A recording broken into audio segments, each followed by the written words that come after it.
receber Eu contrato esse serviço se eu quiser. Se eu não tiver de acordo... Você vai contratar outro, vai procurar outro profissional ou vai contratar uma... É a lei da oferta e da procura. Por regiões, então, tem essa diferença. Tem regiões na cidade de São Paulo... Que a classe social é mais elevada. Cobra mais caro, cobra mais barato, é 50 com a condução, é 50 mais a condução, é 70... No caso da condução, né, na diarista, há necessidade de dar a condução? Normalmente elas cobram, né? Então... Isso daí também não é uma regra geral, não, porque você vai receber, você vai pedir o que lhe convém. Então, agora na mensalista? Na mensalista, sim, ela tem direito ao vale transporte e tudo.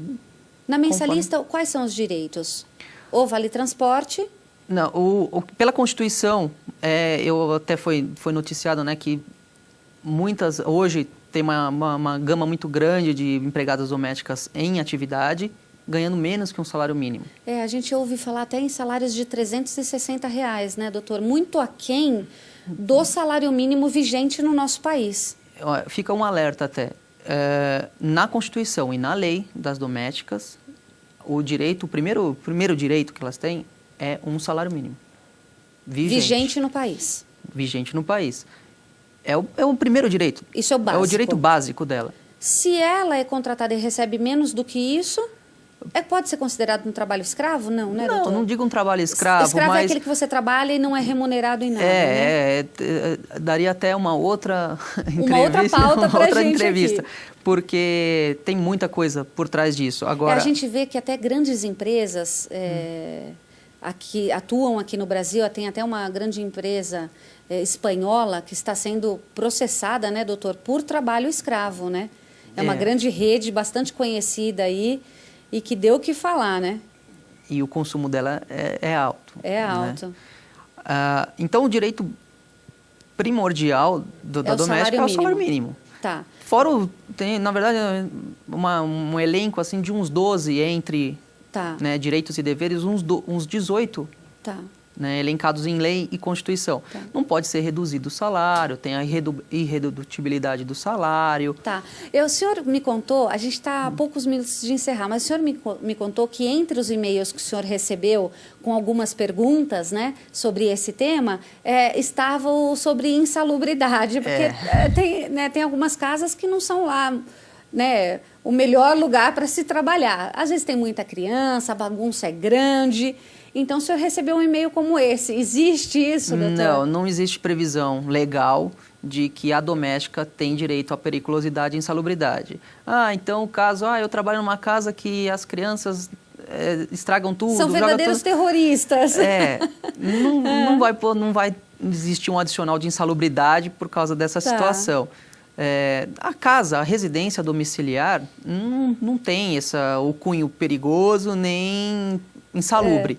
Então, não existe essa previsão legal, infelizmente. Bom, então, olha, a resposta, é claro que o doutor já enviou a resposta, mas a gente trouxe à tona aqui também no programa porque foi bastante interessante e oportuna a pergunta. Doutor, no caso daquela que trabalha na sua casa, mas não tem registro, é por contrato, né? E se ela já trabalha há anos na família, é quase como aqueles membros que são já da família, né? Porque tem muitas assim, que criam os nossos filhos e acabam ficando, eles se casam e ela continua lá.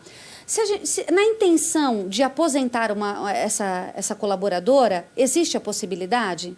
Se ela se não há o registro, não há o recolhimento do INSS, ela não vai conseguir a aposentadoria. Doutor. Né? É um direito também da empregada doméstica, do empregado doméstico, o registro na sua carteira de trabalho. E é um dever, inclusive, do empregador.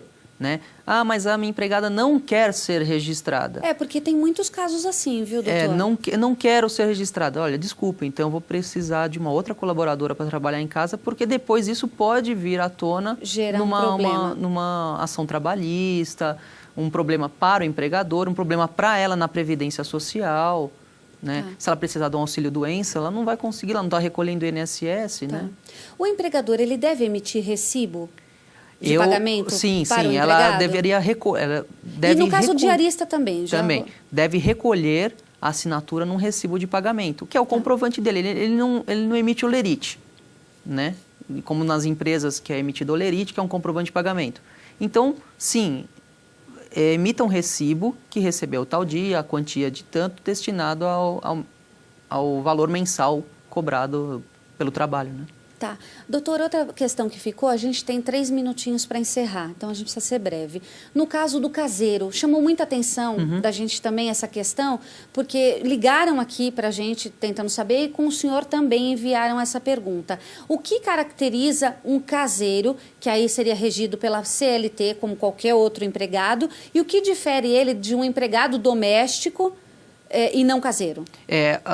O que foi também visto em jurisprudência do reconhecimento, quando essa localização rural, né? A gente fala o caseiro por causa do sítio, da fazenda, da chácara. Tá. Quando ela não tem fim lucrativo, é só casa de veraneio. As pessoas só vão lá no final de semana para diversão, é lazer. Diversão. Lazer. Sim. Ele é empregado doméstico, porque ele está cuidando da residência, mesmo que seja de veraneio, de uma família. Tá, mantendo a casa principal limpa. A piscina limpa, a o grama jardim parada. Isso é o que um empregado faria numa mansão aqui. Exato. Né? Tá. Agora, quando há um fim lucrativo, plantação. Produção de leite, ovos, né? Assim, a produção de alguma coisa. Queijo, enfim. Que necessita uma pessoa para administrar isso, aí assim é o caseiro, porque ele está guardando aquela situação, né? De administrar. Aí o regime é CLT com todos os direitos de qualquer trabalhador regido por esse... Eles também têm uma parte na CLT que cuida também da atividade rural, né? Do empregado rural. Tem uma carga horária reduzida, é um pouco diferente, né? Não é toda a CLT que já rege ficou bem claro para a gente. Não tendo fins lucrativos, empregado doméstico. Tendo algum tipo de fim lucrativo, a dona da chácara costuma fazer doces para vender e isso é contínuo. A produção é lá dentro. A produção é lá dentro, aí já é... Aí pode enquadrar como caseiro mesmo. Tá certo, tá bom. Doutor, nós chegamos ao final do nosso programa. Foi rapidinho, mas já fica o convite para que o senhor retorne para a gente até falar de outros temas, como o que a gente citou aqui há pouco no nosso programa. Claro, muito obrigada, viu, doutor? Eu que agradeço novamente. O seu e-mail a gente já vai pôr na tela. Quem tiver alguma dúvida pode recorrer ao doutor, como já vem fazendo, e o doutor, com a gentileza dele, responde a todas as perguntas, né, doutor? Com certeza. Tá certo. Muito obrigada, viu? Mais uma vez, obrigado pela oportunidade. Olha, aí a gente quer ainda falar que a mãe do doutor assiste ao programa, né? Ela pediu que a gente mandasse um abraço, então um abraço. Qual é o nome da sua mãe, doutor? Lucila. A dona Lucila, muito obrigada, dona Lucila, pela audiência aqui na Rede Gospel de Televisão. A gente fica muito feliz. Muito obrigada. Obrigada, doutor. Mais uma vez. Bom, olha, a gente fica por aqui, mas amanhã a gente já tem um encontro marcado aqui no Última Palavra, no mesmo horário. E você, continue com a nossa programação, porque a gente tem uma programação aqui feita para a família brasileira, com ética, dignidade e respeito. Daqui a pouquinho, coladinho com a gente, Renascer em Revista. Já está começando. Um beijo e até amanhã.